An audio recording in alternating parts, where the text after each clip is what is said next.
Hi friends, வாங்க இன்றைக்கி கேப்பை மாவில் அடை செய்யலாம். அடை செய்கிறது எப்படின்னு பார்க்கலாம் வாங்க.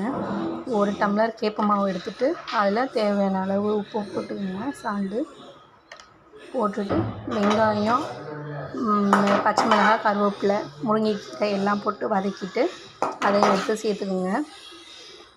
குழந்தைகளுக்கு கொடுக்குறனால பச்சை மிளகாய் போடல, நீங்கள் பச்சை மிளகாய் போட்டுக்கோங்க. கொஞ்சம் சுடுதண்ணி ஊற்றி பிணைஞ்சிட்டு மாவை சப்பாத்தி மாவு அளவுக்கு பிணைஞ்சிக்கோங்க. பிணைஞ்சிட்டு அப்படியே தோசைக்கல்லில் தட்ட வேண்டியதுதான். லேசாக நல்லா எந்த அளவுக்கு வேணுமோ அந்த அளவுக்கு தட்டிக்கலாம்.